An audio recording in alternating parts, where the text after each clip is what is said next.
thank you to all of our welcoming speakers. It's so nice to be genuinely welcomed. And we have been genuinely welcomed to Czech Republic. I have not, at no point has there ever been a question that this was going to happen. This has been wonderful. Everybody's really come together and made it happen. And I'm so grateful. And thank you to all of you for attending. I think we should get cracking because time is running. And I would like to ask, please, our first speaker, Anders Brüel, to come up and give his presentation. And whilst he does so, I'll just say Anders is really an exceptionally respected independent consultant on matters relating to conservation, and his policy work, I know with Beata as well in the past, has been to really drill into why we can prove that heritage is worthy of exceptions and things like that, and I'm very much looking forward to hearing from you. Thank you very much. Give you the floor.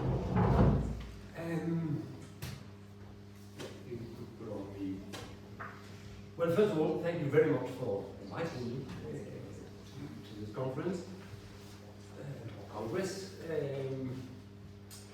I will talk a little bit of our experiences in Denmark specifically. So if you are the lucky owner of a castle in southern Spain, this will not interest you, because Denmark is a damp and cold place at best of times.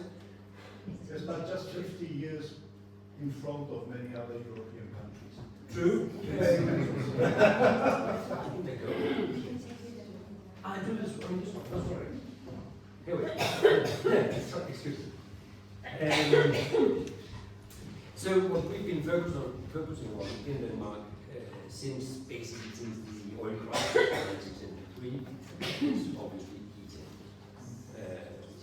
So we don't have cooling problems yet. It will probably come at some stage, but until now, heating has been the main issue, not just for historic houses, but for any building. So the energy conservation measures that we've been looking at in the last 50 years or so in Denmark, they basically fall under four headings, of which the obvious one is energy sourcing. And energy sourcing, I mean, until 1973 we just burned oil. It didn't cost anything. The oil truck came once every 2 weeks to a big house like this, pumping another 10,000 liters, and that was fine. It isn't anymore. So we've been looking at different ways. One of the major things, or major solutions, is district heating, which we've had by chance basically in all the major cities in Denmark, in fact since the 1920s, because the water used to cool power stations, electric power stations, was pumped around in the cities and then serve heating.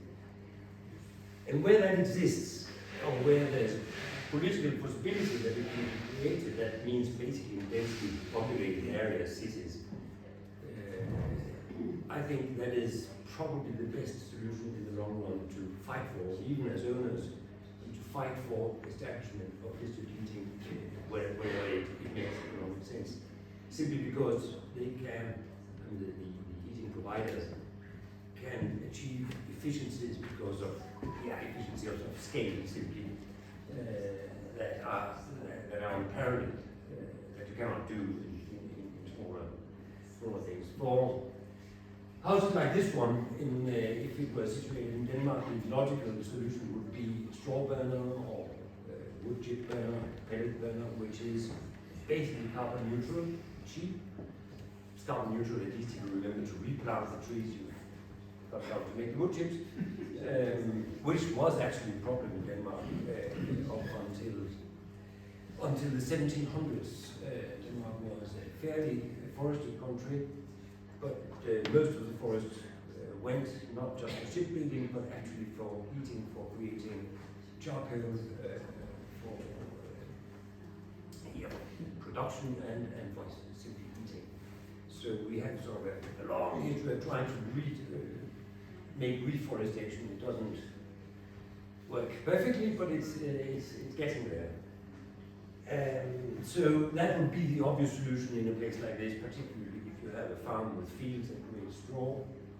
Instead of the straw rotting and creating methane, which is a very powerful greenhouse gas, then it's actually better to, at least some argue that it's better to actually burn it off, which will create carbon dioxide, but which is much less potent than methane. Obviously, what we've been studying also is modern inventions such as heat pumps. Heat pumps tend, for houses like this one, to be a bad solution. Actually, they will probably. I think if I stand here again in 10 years' time, I'll probably argue differently. But until now, the heat pumps have the problem that they are most efficient at a temperature range of about 35 degrees or so in the piping. Now, piping or radiators with 35-degree water in a house like this is the same as zero, has no effect. So for the moment at least, heat pumps are not really a solution because they simply require better insulated houses. So that was the main thing. I know that the rest of the afternoon will be just about energy sourcing, which I think is very interesting on a larger scale, solar, wind power, and so on. But from the individual point of view, we need to look at other solutions also. One of them, obviously, is mostly goes for transformation, is when you make a transformation of a historic building of any sort, readapt it to another use and so on. Again, it's fairly obvious. The building layout, or the way you lay out the new features of the building, is obviously important. It's really quite basic. If you need to have conference rooms with a lot of ventilation, for example, put them together instead of having one here, one there, one over there. So you can have one ideally designed ventilation system. It's difficult to measure obviously the impact of that. I mean, you can't say yes, we've reduced our energy consumption by 8% by doing that. But it still obviously makes sense. The same goes for basic things as bathrooms, kitchens, so on. I mean, put them close together, so you only need one set of pipes. Related to that is the whole business of user behavior. The thing is about user behavior is that people want or say that, oh yes, they will try to do their bit for energy conservation, putting on a warm sweater in wintertime instead of wearing a short, simple skirt, that sort of thing, but it doesn't happen in real life. And the real problem there is actually very difficult to tackle. I mean, just take an example with office space. We believe office space should always be at a comfortable temperature. Offices are used 25 to 30% of the time. So the rest of the time there's nobody there. Weekends, nights, summer holidays, take all that away. It's actually only used 25 to 30% of the time, but heated 100% of the time and ventilated 100% of the time. In a house like this, parallel, this is used as private residence. Well, the big room down there where you put the Christmas tree, that's exactly what you do. You use it once a year for the Christmas party. And the rest of the year it stands empty. Why heat it to 22 degrees? There's simply no point in that. Remember to turn down the thermostat whenever you open the window. That's all fairly simple things, but people just don't do it. Which leads to the third parameter we've been working with in Denmark, are technical solutions. Automated systems that turn off the lights when there's nobody there, turns down the heating when there's nobody there, and so on. They tend to be very quickly outdated subsystems and are ridiculously expensive to install. And again, people basically don't respect them. So they are mostly applicable to to buildings with a high degree of external uses, like again offices, schools, train stations, basically that sort of buildings. Again, a big private mansion like this, it would make next to no sense installing such systems. But it just goes to show you that yes, you can, in theory, obtain some sort of reduction in energy consumption by installing such systems, particularly if you ask the sellers of these systems. So we are back to the low-tech or passive measures, as we call them. And then again, it's not rocket science really, but it's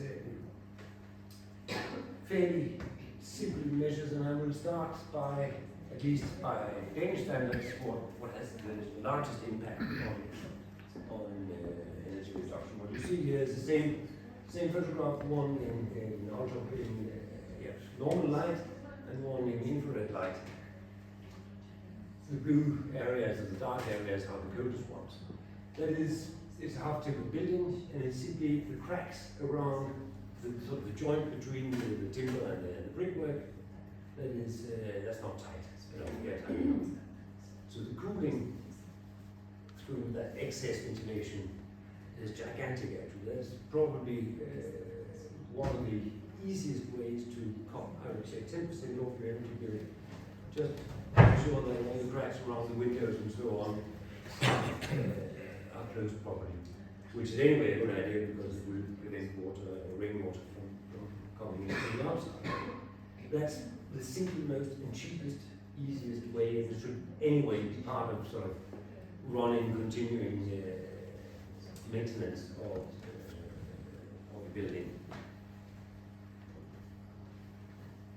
I've noticed, to my joy, that in the Czech Republic, in the hotel we stay in around here, and most of the buildings that I've seen today, you have this sort of secondary windows on the inside.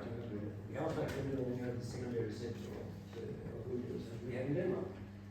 We began actually using that, or installing that, in most Danish houses already in the early 20th century, so 1920s. It became fairly common to have such windows installed. If the inner layer, the inner set of windows is airtight and furthermore equipped with energy glass, I don't talk to speak about double glazing, just a normal layer of glass that is coated so that it keeps some of the infrared light on heat on the inside, and the outer layer is a little bit, should be ventilated basically, it should not be too airtight.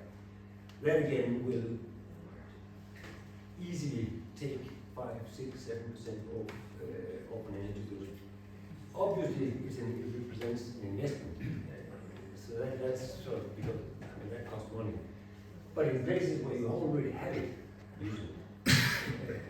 that's basically the argument here. And then the simple thing, if you look into any basement in any historic house, it will look something like this, with pipes running everywhere, a big boiler that's basically probably not even used anymore, there's a modern boiler next to it and so on. And most such pipes and tubes are not insulated, or at least not insulated properly. That doesn't, insulation of that will not inherently reduce the total energy consumption, but it will shift the energy consumption to where it's needed. Instead of down in the basement, it will come up to this room. However, and this is where it becomes complicated, the moment you do that, the excess heat that was in the basement and kept it dry and nice will be gone. So the basement will become damp and dirty and cold. So you probably need to install an extra set of radiators down there. My point being that it's always a compromise. There's no sort of quick fix for these problems, particularly not in historic buildings. Same goes for insulation. You can basically insulate anything except in a historic house. You wouldn't be, no cultural heritage authority would allow you to take up this floor and put insulation underneath. No cultural heritage authority would allow you to put 200 millimeters of mineral wool on the inside of this wall. What you can do, many of such houses as one we're standing in will have unused attics where you could put, as in the top picture, you would be able to blow in, it could be cellulose fibers, it could be paper fibers, it could be whatever type of insulation up to a certain degree, which obviously is, again, an easy and cheap and efficient solution, and the heat tends to go upwards. So if you stop it with a cap, then it will stay where you need it. On the floor, I mentioned that obviously it's become very modern to install on the floor heating systems. Then you need to do it. But again, I would like to see the cultural heritage authority that would allow me to take off this floor and put in pipes and so on. I doubt it. But obviously you need to do it in that way. But then there's another thing that if you look just even at this room we're standing in, it doesn't account for the first room we were in. But here there's actually wooden paneling. I don't know if it's original, I don't know if it's probably the 18th century, but at least it has some age on it. The wooden paneling is what? It's a simple form of insulation. There's nothing else. And there's no point in putting wooden paneling in your room unless you need comfort. You could say, or even argue that medieval tapestries had exactly the same function. They were there for a reason, not for beauty. They were there for a simple technical reason. They kept the room slightly warmer, especially in those days where you had a fireplace at one end that fed off the trunk of oak every day, meaning creating a huge draft through the building and basically acting as a cooling measure more than a heating. It's just to say that people have been thinking about this for obvious comfort reasons for centuries. I love this. I always look at this fantastic Holbein. I hope you don't know how to pronounce it actually. Holbein picture of Henry VIII in a huge Holbein coat and whatever. It must have been terrible coat in the castle at the time. I mean, that was why they were wearing these enormous clothes. Now, all the problems, and I need to mention those also, particularly in historic buildings. And there's a basic physics law that says quite simply that heated air contains more water than cold air. It's as simple as that. So basically any heating of a house creates problems on its own. Particularly in our sort of modern way of using houses. Again, probably not a big house like this one, but smaller, so-called normal houses, where we have installed stupid things such as bathrooms inside the house, kitchens inside the house.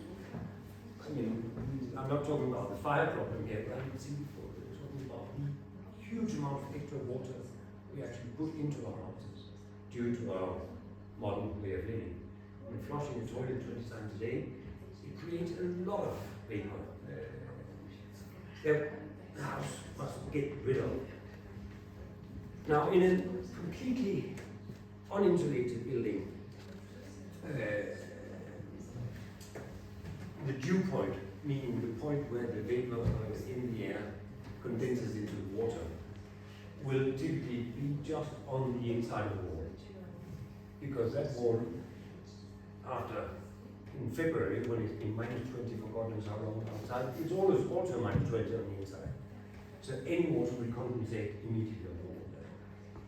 It doesn't really matter as long as it's an uninsulated building, because well ventilated, full of cracks. except behind the big cupboard that your grandma put somewhere, and you can't move because it's too heavy. There will be a lot of mold just behind that cupboard. When you start insulating, you move the dew point somewhere into the middle of the construction. And that is where the problems really come, because you cannot ventilate in the middle of that construction as well. And that's what the only way to get rid of that regulator is to get fresh air to carry it away. Not the only way, but it's by far the most efficient way. And if you trap water in there, this is what happens. I mean, all organic materials will deteriorate in a very short time. And it creates conditions for dry rot, which is even worse, as you all know. So basically, yes, all heating creates compensation problems. In Denmark, it's a legal requirement when you integrate up to a certain level.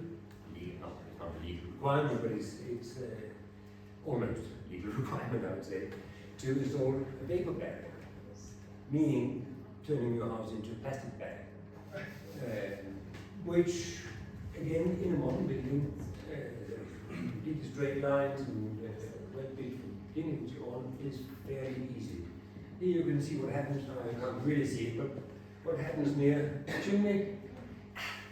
There's a little hole, you couldn't really make it fit, and so on. So that vapor barrier is absolutely useless.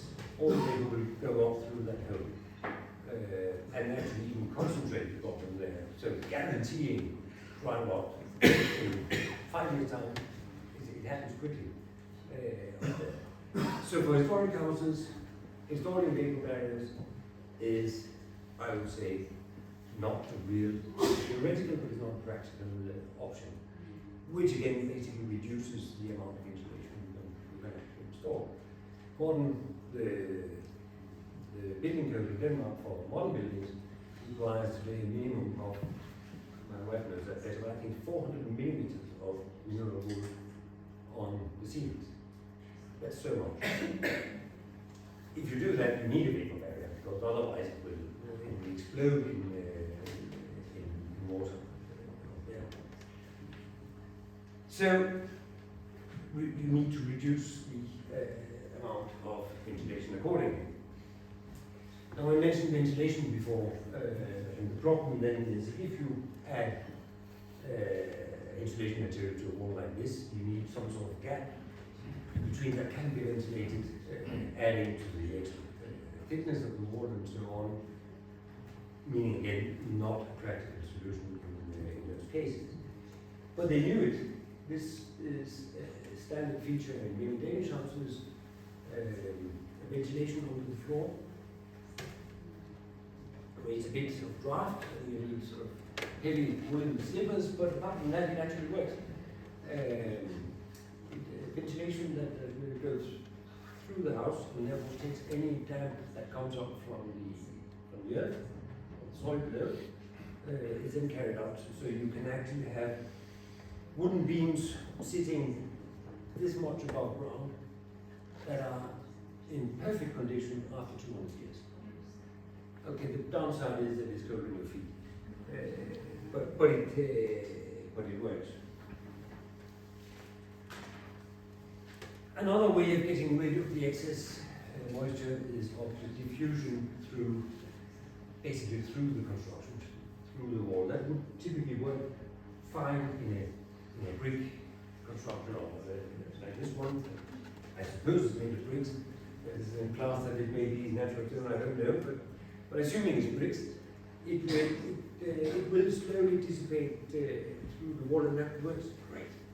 Until somebody does, as they've done here, apply a nice layer of plastic coat, plastic paint on the black, what you call that, basement. Yes, thank you. And then it's a question of months, or at least 1 or 2 seasons max. Then all the plaster will go, and the water will then start to try to go upwards instead. If it can't get out, it will try to go up, and then it will eventually end up near the beams. So, I think the conclusion to this with insulation with passive methods is yes, you can do something, but always have in mind the long-term view. I mean, listed buildings are, by definition, or historic buildings at least, I was at least listed, but even I would say any cultural heritage building being protected in some way is by definition supposed to stand for eternity. So don't sort of do anything in a sort of short term that will create bigger problems in the future. Sort of a 30 to 50 year horizon is always a good place to start when thinking about what to do with your historic property. Now this, don't really mind the numbers, but it just goes to show that you can't expect miracles. This is from an experimental energy conservation project we made in Denmark, in Copenhagen in 2010 and 2012, where we actually tried to optimize, to basically use all the features I've just been talking about on an 18th century building complex in central Copenhagen with 4 very different types of buildings. I shan't go into the details, it doesn't really matter. The important thing is that given the history of the oil crisis in 1973 and so on, most buildings in Denmark are insulated already to some degree. So you don't start completely from scratch. And we did, in that project, everything that was possible in collaboration with our heritage authorities, but also in collaboration with lead engineers and so on, and did really the best we could. And we achieved a saving, again I need to see a theoretical saving of about 25 to 30% in our energy consumption. The problem with that is that it is really theoretical because the real achieved reduction in energy consumption was much less. And that's now we're back to this user behavior thing, that whenever, it's actually architects and engineers sitting in those buildings, so they should know what they're talking about. Whenever they feel it too warm, they want to they open the window instead of turning down the thermostat. Which amounts to that, and the average indoor temperature has actually increased in the buildings by about 2 degrees. So basically people translate their energy reduction into what is perceived as better indoor climate in warmer. We had countless studies in Denmark that come to that same conclusion, that the energy reduction it doesn't arrive. People use it for something else. Sorry. Yeah. Anyway, just to give you a scale of the problem in Denmark, this will probably vary from country to country a bit, but not by that much. This red line, or red piece of the cake, is the energy consumption in historic buildings in Denmark out of the total. So from a climate point of view, it is completely negative, doesn't matter. A house like this will always be protected. Your people in the ministry will always say, no, you can't put insulation on the outside of those walls. Of course you can't. And it doesn't matter. I mean, from image around the globe, it is it's completely irrelevant, to be quite honest. That doesn't mean to say that it's irrelevant for owners because it's a money, it's an economic issue, which is just as important because that doesn't exist in the houses. We also, if they're too costly to try. But just goes to show that the size of the problem is almost nothing. And in Denmark, we have a company that I'm actually working for, which is probably a subsidiary of a big foundation, has performed what they call life cycle analysis of all their properties, about 65 of them, The green line there is the aggregate of those buildings. We're supposed to, by in the building code in Denmark, to make so-called life cycle assessments on all new buildings, meaning basically you count the amount of carbon dioxide equivalent used in the construction and the running of the property for 50 years, and then its subsequent putting down. That's a legal requirement for modern buildings. It's not yet for conversion historic buildings, but we tried that in that company on our own. And you see the red line, that's a modern building. It starts very high up because it's costly in materials and carbon dioxide to build a new house. A major conservation, meaning major in the sense that in economic terms, at least the same expenditure per square meter as it would cost to build a new house, is a green line. The explanation is quite simple, that in building works on a house like this, you have thousands and thousands of man hours, but very little material consumption. So those two lines cross. I mean, the worst performance, energy performance of the old building will cross the modern building in about 35 years' time. Now in Denmark, our politicians have stated that by 2030, all heating should be carbon neutral. All heating sources, district heating and so on. No more oil burners and so on from 2030. The dotted line represents what will then happen, meaning that conservation of historic buildings is always a good case, seen from the climate point of view.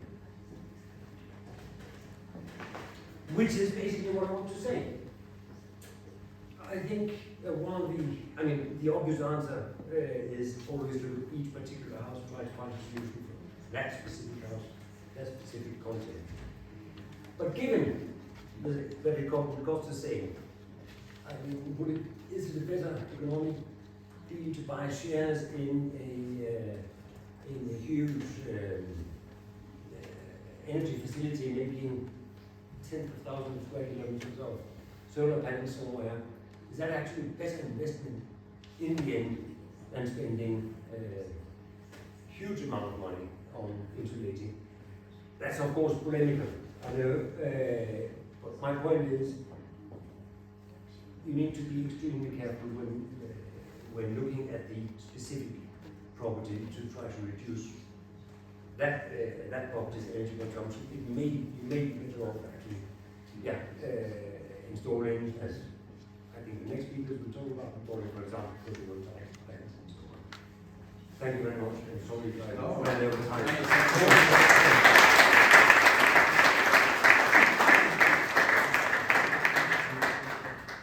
Thank you. There should be an opportunity to ask questions, but there's always a coffee break as well. So I'm sure. I think there's a question around here.